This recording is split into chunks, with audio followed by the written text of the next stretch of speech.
एक नेक हाफिज़े कुरान लड़की का। आखिर क्यों इस लड़की को कब्र में सांप के साथ दफन कर दिया गया? और लड़की ने ऐसा कौन सा गुनाह किया था जिसकी वजह से इस पर इतना दर्दनाक अजाब नाजिल हुआ? जानते हैं आज की इस वीडियो में। तेज बारिश हो रही थी। अम्मा फातिमा का हाथ पांव फूल रहे थे। उसने रो रो कर सारा मोहल्ला आसमान पर उठा रखा था। कहां गई जैस्मीन? सिबरा के लिए 6 बज चुके हैं। मगरिब का अंधेरा हर तरफ छा गया है। पता नहीं मेरी बेटी कहां होगी, क्या कर रही होगी। अम्मा फातिमा हमारे घर में बैठी दुआएं कर रही थीं। वह मुझे कह रही थी कि मैं इनके साथ चलकर इनकी बेटी को ढूंढूं, मगर इतनी तेज बारिश में मैं घर से नहीं निकल सकती थी। अम्मा फातिमा ने कहा, बारिश रुकने दो, फिर चली जाना। अम्मा सारा की नजर भी तेज नहीं थी कि वह अकेले जा सकती। बेचारी लाठी के सहारे चलती थी। बेबसी में इसका कोई सहारा भी नहीं था। मेरे पास ही अपने हर मसले लेकर आती थी। 6:30 रहे थे। बारिश रुक चुकी थी। मैंने घर से बड़ी टॉर्च ली और अम्मा फातिमा को साथ लेकर घर से निकल पड़ी। इतने में दरवाजा खुलने की आवाज आई। बड़ौस वाले अब्दुल चाचा मस्जिद जा रहे थे। हम दोनों को यूं अंधेरे में घर से निकलता देखकर परेशान हो गए और पूछने लगे, तुम लोग इस वक्त कहां जा रहे हो? अम्मा फातिमा रोते हुए बोल ली, बेटा क्या बताऊं, मेरी बेटी आज मदरसे से वापस नहीं आई। मैं इसके लिए सख्त परेशान हूं। मैं इसके बिना अकेली जा भी नहीं सकती। इस बेटी को लेकर मदरसे वालों के पास जा रही हूं।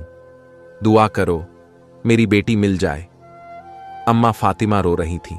अब्दुल चाचा ने जब यह सब कुछ देखा तो वह भी हमारे साथ चलने को तैयार हो गए। मैंने खुदा का शुक्र अदा किया। अंधेरे में तो मुझे भी डर लग रहा था। अब्दुल चाचा भी हमारे साथ हो गए। थोड़ी ही देर के बाद हम मेन सड़क पर थे। सड़क के आसपास लंबी लंबी घास उगी हुई थी। मौसम बहुत सुहाना था, मगर हमारे सर पर इस खुशगवार मौसम का कोई असर नहीं था, क्योंकि हम दोनों को, बल्कि हम तीनों को जैस्मीन की फिक्र खाई जा रही थी कि तभी कानों में हल्की हल्की चीख की आवाज पड़ी। लग रहा था कि कोई धीरे धीरे रो रहा है। अम्मा फातिमा की नजर तो बहुत कमजोर थी, मगर कान बहुत तेज थे। कहने लगी, मुझे अपनी बेटी के रोने की आवाज आ रही है। यहीं रुक जाओ और रोशनी इधर उधर डालो। देखो मेरी बेटी यहां पर बैठी रो रही है। अम्मा फातिमा की बात सही थी। हम लोग रुक गए। मैंने टॉर्च की रोशनी जब घास पर डाली तो मेरे कदमों तले से जमीन ही खींच गई। क्या देखती हूं कि सामने जैस्मीन पड़ी है। इसके चेहरे से खून बह रहा था और हालत भी कुछ ना मुनासिब सी थी। इसे देखकर मेरी भी चीखें निकल गई। मैंने इसे जिस हालत में देखा था वह बहुत दर्दनाक और दिल दहला देने वाली हालत थी। वह जमीन पर यूं पड़ी थी जैसे कोई जानवर का बच्चा होता है।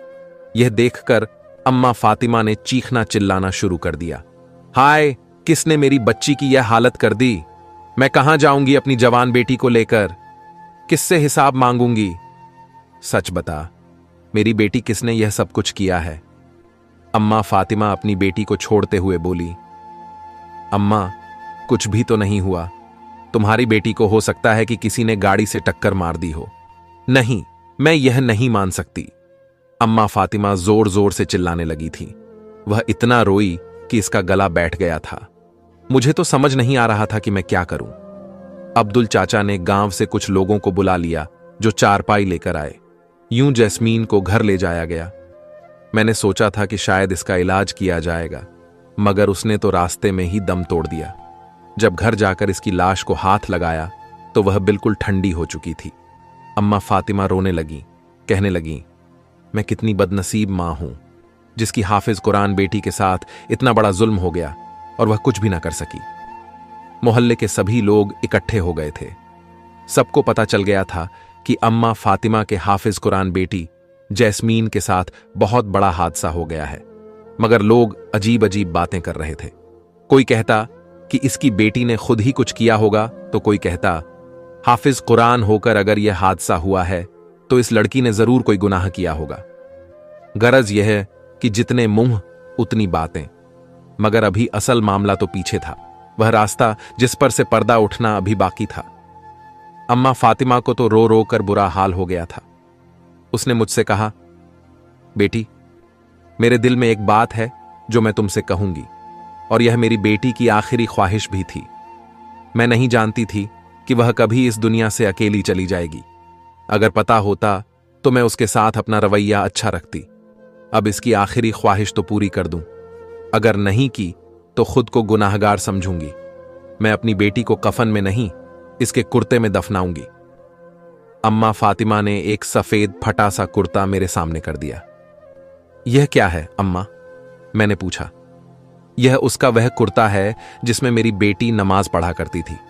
वह कहती थी कि यही कुर्ता है जिसे पहनकर मैं अल्लाह से मिलना चाहती हूं। इसका मतलब क्या इसे अपनी मौत का पहले से ही पता था? अम्मा फातिमा अपनी बेटी को बहुत पाक समझ रही थीं, मगर ऐसा नहीं था। बाहर के लोग जो बात कर रहे थे उन्हें सुनकर इंसान कानों को हाथ लगाए। मेरे लिए अम्मा फातिमा की परेशानी तो ना काबिले बर्दाश्त हो रही थी, मगर क्या करती? उनकी बेटी को वह कुर्ता पहनाना था। मैं और मेरी मां ने जब अम्मा फातिमा की बेटी को गुस्ल देने का इरादा किया तो हम पर ऐसे कई राज खुले जिन्होंने हमारा दिल दहला दिया। हमने बड़ी मुश्किल से अम्मा फातिमा की बेटी को गुस्ल दिया। हालांकि वह हाफिज कुरान थी, मगर इसकी मैयत के साथ यह मामला होना हमारी समझ से बाहर था। मैं तो सोच भी नहीं सकती थी कि कभी किसी हाफिज कुरान और नमाज की पाबंद लड़की की मैयत के साथ ऐसा हो सकता है। मेरे जहन में खौफ ने डेरे डाल दिए थे। मैं सोचने लगी थी कि क्या मुझे कुरान हिफ्स करने से बाज आना चाहिए, क्योंकि जो इंसान कुरान हिफ्स करने के बाद भी अपनी गलतियों से बाज न आए तो उसके साथ अल्लाह ताला जो मामलात करता है वह मैंने अपनी आंखों के सामने देख लिया था। मगर मैं अम्मा फातिमा का दिल नहीं दुखाना चाहती थी। मैंने चुप रहने का फैसला किया, मगर लोग कहां चुप रहने वाले थे। लोगों की तो जुबानें थीं और वे कुछ भी कहने से नहीं चूकते थे। मोहल्ले की एक औरत ने लाश को देखकर एक अजीब बात कही थी।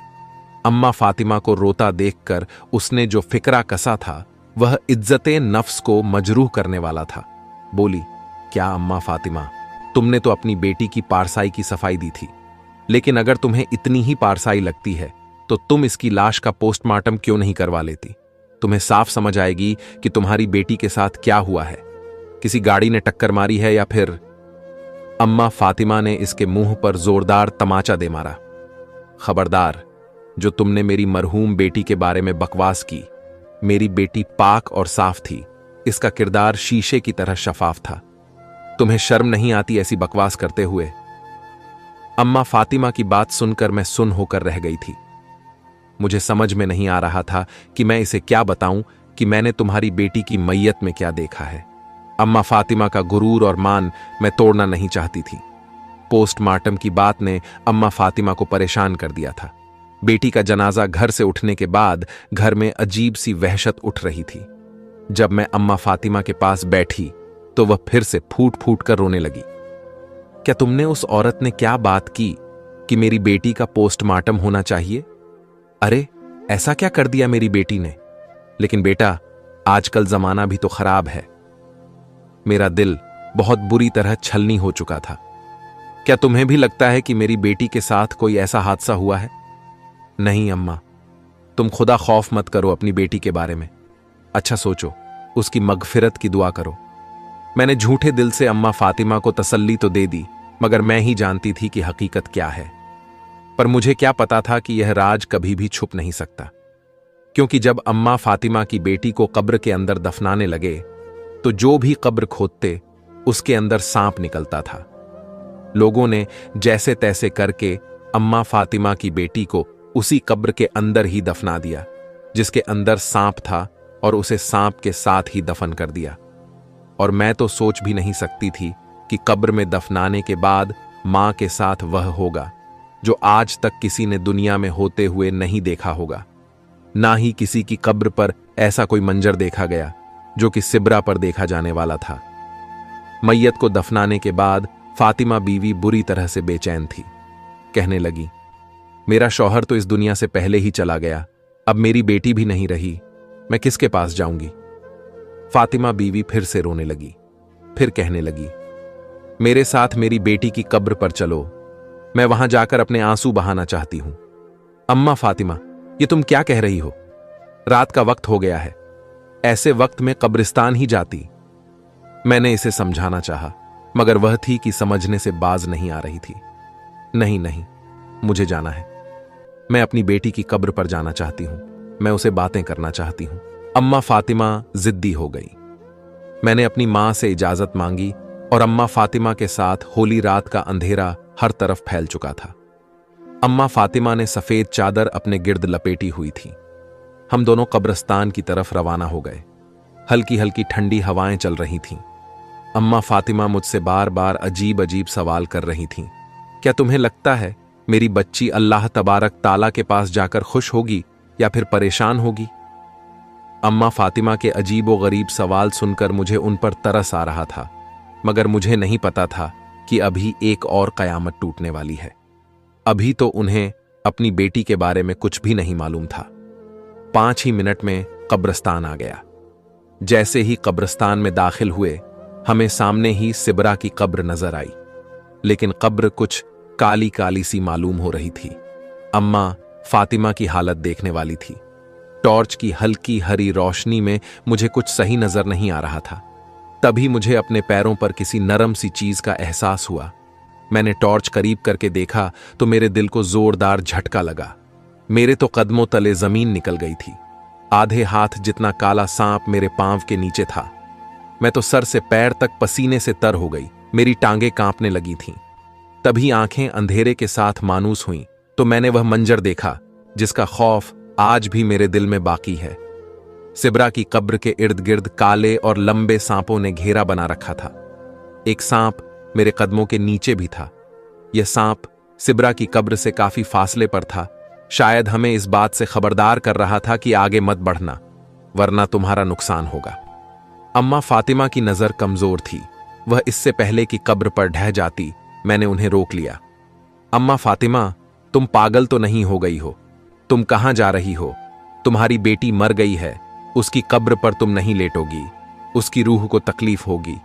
चलो घर चलो, मैंने कहा। नहीं नहीं, ये जुल्म मत करो।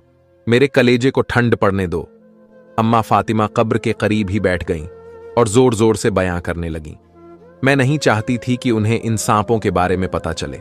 उन्हें रात को ठीक से नजर नहीं आ रहा था और मैं चाहती थी कि उनकी यह खुशफहमी कायम रहे, मगर मेरा अपना दिल बुरी तरह से धड़क रहा था और मैं अम्मा के दिल को ठेस नहीं पहुंचाना चाहती थी। इसीलिए मैं बड़ी मुश्किलों से अम्मा फातिमा को वहां से वापस ले आई, लेकिन कौन किसी को रोक सकता है। अगले ही दिन असर के वक्त अम्मा फातिमा रोते हुए अपनी बेटी की कब्र पर पहुंच गई थीं। इस बार मैं भी उनके पीछे गई, क्योंकि अब मेरे जहन में और मेरे दिल में अम्मा फातिमा की हमदर्दी के अलावा उस कब्र का तजस्सुस भी था। मैं जानना चाहती थी कि रात को जो कुछ मैंने देखा, कहीं वह ख्वाब या कोई गुमान तो नहीं था। कब्रिस्तान में दाखिल होते ही मेरी नजर सिबरा पर पड़ी। अम्मा फातिमा ने भी उसी वक्त कब्र का नजारा कर लिया और फिर ढेर मारकर रोने लगीं। कहने लगीं कि कब्र के बाहर यह हाल है तो अंदर क्या होगा। मैंने भी देखा तो कब्र में और ज्यादा काले सांप थे। कब्र के ऊपर इतने ज्यादा सांप थे कि कब्र काली हो गई थी और अंदर की मिट्टी नजर नहीं आ रही थी। मैंने यह नहीं सोचा था कि इसके आगे जो होने जा रहा है वह मुझे फिर से अल्लाह ताला के करीब कर देगा। मगर सवाल तो यह था कि एक हाफिज कुरान लड़की से ऐसा क्या गुनाह हुआ कि वह इस दुनिया में इस तरह जलील और रुस्वा होकर अल्लाह तबारक ताला के पास गई। फिर इसकी कब्र का भी पर्दा न रहा। इसके ऊपर भी सांप आकर इस कदर जमा हो गए कि किसी में हिम्मत नहीं हो रही थी कि इसकी कब्र के करीब भी जाए। मेरे लिए सब कुछ देखना मुश्किल था, मगर अम्मा फातिमा तो मां थीं। लोगों की तरह बातें करने की बजाय वह अपनी बेटी के बारे में परेशान हो गईं। कहने लगीं, मैं आलिम साहब के पास जाऊंगी, उनसे पूछूंगी कि मैं अपनी बेटी के लिए ऐसा क्या करूं कि उस पर से अजाब कम हो जाए। काश मुझे कोई बता दे कि मेरी बेटी ने ऐसा क्या गुनाह किया था। अम्मा फातिमा रोते पीटते मस्जिद में गईं। उन्होंने अपने घर से जितना राशन था निकाल दिया। इससे खाना पकाया और गरीबों को खिलाया। अल्लाह ताला से दुआ की कि मेरी बेटी पर से अजाब खत्म हो जाए, लेकिन ऐसा नहीं हुआ। सिबरा की कब्र पर मुसलसल काले सांप डेरा जमाए हुए थे और वह इतने ज्यादा थे कि कोई इन्हें हटाने के बारे में सोच भी नहीं सकता था। फिर कुदरत के अजाब में कौन दखलंदाजी कर सकता है। यह तो कुदरत का निजाम है। अगले ही दिन सब लोग हैरान हो गए थे, क्योंकि अम्मा फातिमा के घर के बाहर एक ऐसा मंजर देखने को मिला कि लोग अम्मा फातिमा पर तरस खाने लगे। उसने अपने घर का सारा सामान निकालकर बाहर रख दिया। रोती हुई वह सदाएं लगाती, कोई गरीब हो आकर मेरे घर से जो चाहे उठाकर ले जाए, मैं सब अपनी बेटी के नाम पर सदका कर रही हूं। किसी को मेरे घर खाना हो तो आकर खाना खा ले। मैं अपनी हर चीज अल्लाह तबारक ताला की राह में कुर्बान कर रही हूं। ऐ मेरे रब, मेरी बेटी को माफ कर दे। अम्मा फातिमा ने पहले अपने घर का सारा सामान निकालकर सड़क पर नीलाम कर दिया। किसी को कोई चीज सस्ते दामों में दी तो कई बेवाओं को मुफ्त में दे दी। अम्मा फातिमा अपना सर पीटती और कहती कि मुझे इस दुनिया से कुछ नहीं चाहिए, अपनी बेटी की आखिर तक बचाना चाहती हूं।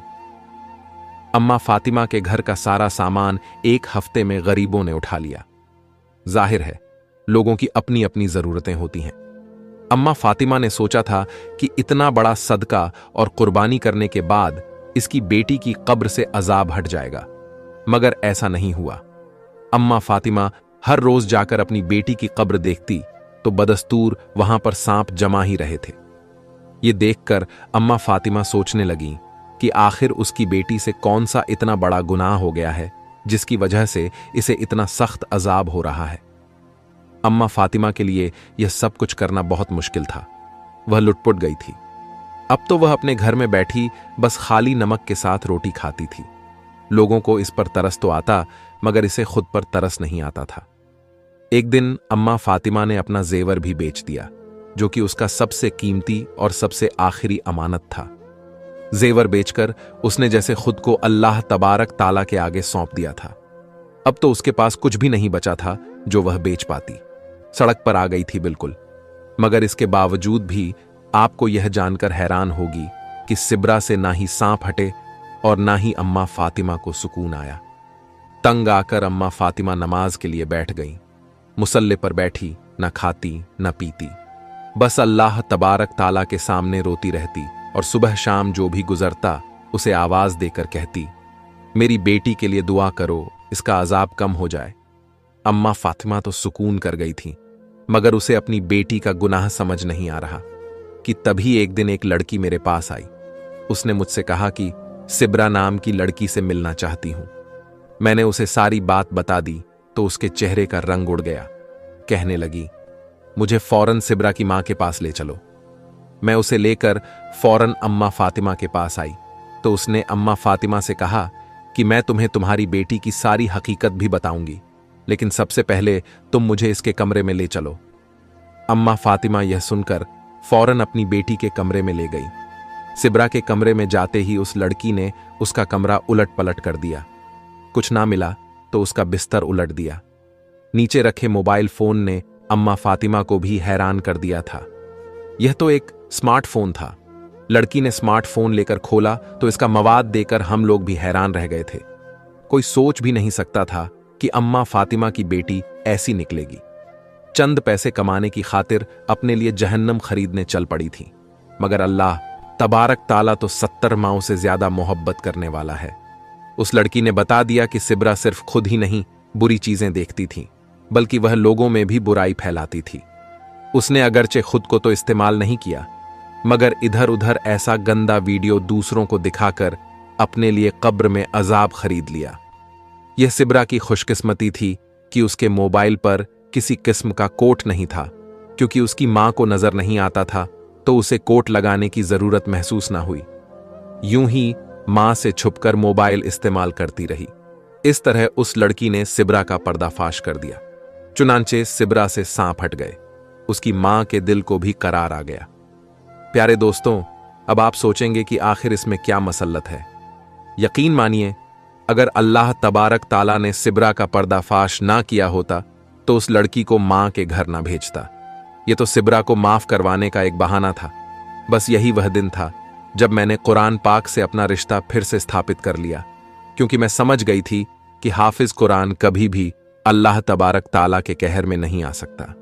अल्लाह तबारक ताला उसे अपने कहर से बचाने के लिए कोई ना कोई रास्ता निकाल ही देता है। वैसे भी उसकी मां ने बहुत सारी दुआएं की थीं और अल्लाह तबारक ताला की राह में सदका और खैरात किए थे। क्योंकि सदका बलाओं को टाल देता है और मुसीबतों को दूर करता है। इस वजह से अल्लाह तबारक ताला ने मां की दुआओं और सदके की वजह से उसकी कब्र से अजाब को टाल दिया था। प्यारे दोस्तों, हाफिज कुरान हो या फिर आलिम दीन हो, अगर वह अपनी जिंदगी अल्लाह ताला और रसूल अकरम सल्लल्लाहु वसल्लम के अहकाम के मुताबिक गुजारता है, तभी दुनिया और आखिरत में वह कामयाब होता है। इसीलिए कब्र के अजाब और आखिरत को याद करके अपनी जिंदगी गुजारें।